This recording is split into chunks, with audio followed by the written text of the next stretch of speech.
अगं चुकलीस की नाही? मग नवऱ्याची माफी मागायला कशाला लाज वाटते तुला? अगं लग्न म्हणजे हेच तर असतं, एकमेकांना समजून घ्यायचं, सांभाळून घ्यायचं, एकमेकांच्या चुका पोटात घालायच्या आणि हो सगळ्यात महत्वाचं, झालेल्या गोष्टींचं भांडवल करून पुढे भांडत नाही बसायचं. कर त्याला फोन. तो फोन करेल याची वाट नाही पाहायची. आता आपण चुकलोय की नाही, मग पहिला फोन आपण करायचं. आणि सिंचना, माझा ऐकशील एक? फक्त हरीशलाच नाही तर तुझी माहेरची माणसं पण दुखावली गेली, त्यांनाही फोन कर. आता तुझ्यावर रागावलेत पण मनातून खूप दुखावले गेले असणार ते. आणि तुला शक्य झालं तर भावनाशी पण बोलशील. अगं जे घडलं त्याचं सगळं खापर तिच्या डोक्यावर फोडलंय ग. तिची काहीच चूक नाहीये ह्यात. आणि 2 जीवांची आहे ग ती. तिला पण मनाला यातना झाल्याच असणार. मला सांग सिंचना, कधी काही अडचण आली तर एक कुटुंब म्हणून आम्ही सगळे कायम तुझ्या पाठीशी उभं राहिलं. भावनाच्या पाठीशी पण तू उभी राहायला हवीस की नाही?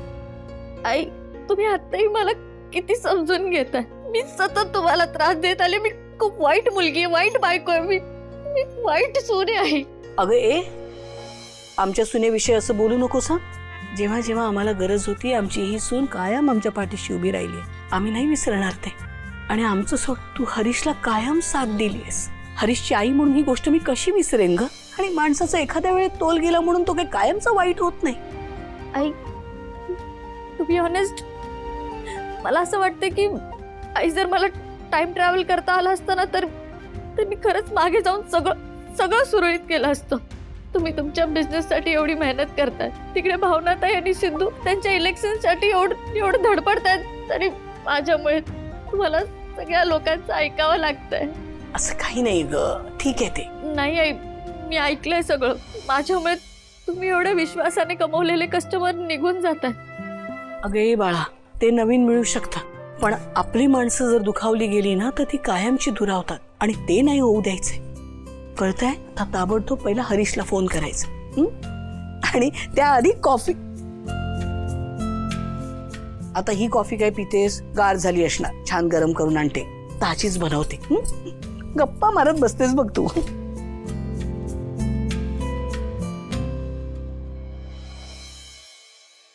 भावना ऐक ना, तू उगाच वाईट वाटून घेऊ नकोस. तुझी का काही चूक नव्हती यार. सिद्धिराज, यावर कोणाचाच विश्वास नाही ना बसत आहे.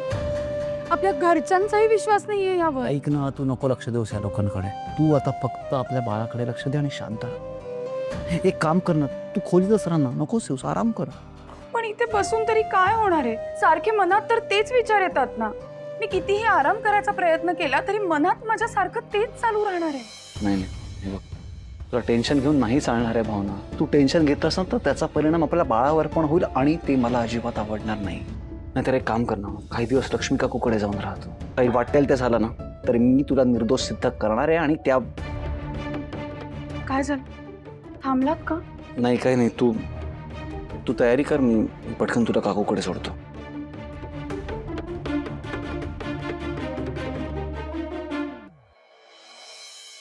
या सगळ्या क्लायंट्सला ईमेल पाठव आणि त्यांच्या जय सर, काय चाललंय हे सगळं? नाही, वाजलेत किती? विश्वा देशमुख अजूनही ऑफिसला आलेला नाहीये. तो हे विसरतोय का की आपल्या कंपनीमध्ये तो एका प्रोजेक्टवर पार्टनर आहे, इंटर्न नाही? त्याला या गोष्टीची जराही जाणीव नाहीये. नाही, मला कळतच नाही, एक पार्टनर इतकं बेजबाबदारपणे कसं काय वागू शकतो? तो हे विसरतोय का आज आपल्याला आर्किटेक्ट प्रभुणेंबरोबर खूप इम्पॉर्टंट मीटिंग करायची आहे? पण हा माणूस कुठे आहे?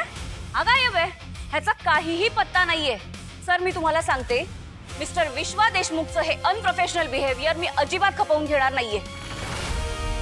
त्याला या गोष्टीची जराही जाणीव नाहीये की त्याच्यामुळे आपल्या कंपनीचं किती मोठं नुकसान होऊ शकतं. मूर्ख कुठला. सॉरी जानू, विश्वाच्या ॲब्सेन्सचं कारण मला माहीत असलं तरी मी तुला सांगू शकत नाही.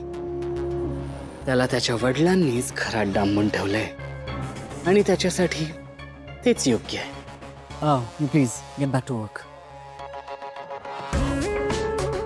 जानू, जस्ट रिलॅक्स. एवढी हायपर का होतेस? आपल्याला माहिती आहे विश्वा किती केअरलेस आहे ते, अँड इट्स हिज नेचर. आणि आफ्टर ऑल आपण सगळ्यांना मायक्रो मॅनेज तर नाही करू शकत ना.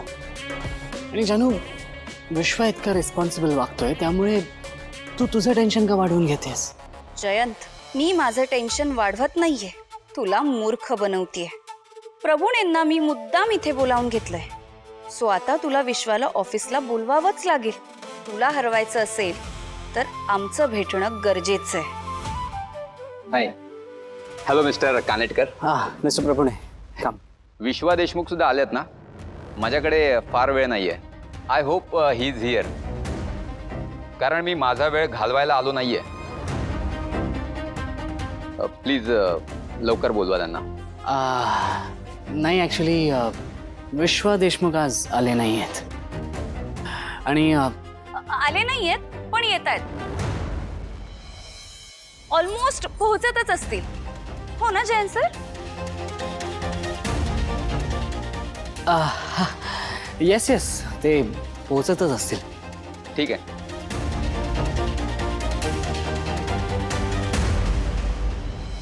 बुवा रमा तिकडे 5-6 दिवस राहा. तू इथे काय करतेस? इथे काय करतेस तू? सगळ्यांना त्रास देऊन तुला इथे यायला लाज नाही वाटत? आत्ताच्या आता घराच्या बाहेर जाते. अहो घराच्या बाहेर जा. सिद्धिराज, अहो काय कर सिद्धू, ऐक सिद्धिराज, थांबा. सिद्धू, सिद्धू, अरे काय चाललंय तुझं? सिंचनाला घराबाहेर काढतोस तू? हा का? हे तुम्ही बोलताय? अहो तिच्यामुळे किती बदनामी झाली आपल्या सगळ्यांची. तुम्ही मुळात घरातच का घेतलं तिला? दारातूनच हाकलून लावायचं ना. एक मिनिट सिद्धू, सिंचना इथे आलेली नाही, मी स्वतः तिला घेऊन आले. आणि हे तिचं घर, ती इथेच राहणार. उगं तू काय बोलतेस? तुला तरी कळतंय का? का घेताय तुम्ही हिला घरात? हे बघा, तिच्यासारख्या बाईला माफ करण्याचा मोठेपणा तुमच्यात असेल, माझ्यात नाहीये. तू चल बाहेर आधी.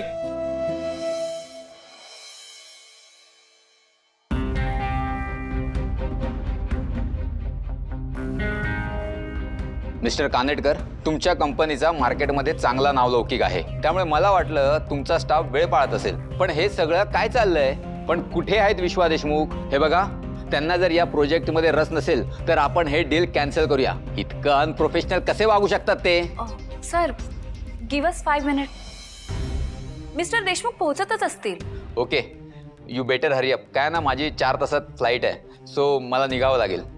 सर, मी काय म्हणते, तुम्ही थोडा वेळ गेस्ट रूम मध्ये बसता का? मी तुमच्यासाठी एक छान कॉफी पाठवते.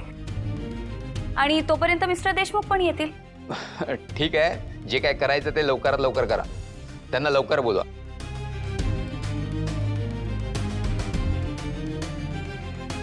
जयंत सर, तुमचा फोन द्या. फोन? जयंत सर, असं काय करताय? हे बघा, जर का मी विश्वाला माझ्या फोनवरून कॉल केला तर तो माझा कॉल घेणार नाही, म्हणून तुमचा फोन मागते. पण जर का तुमच्या फोनवरून त्याला कॉल गेला तर तो त्याला घ्यावाच लागेल. आणि तसंही मिस्टर प्रभुणेंसमोर आपल्या कंपनीचं इम्प्रेशन डाऊन झालं नको, म्हणून सांगते, प्लीज द्या.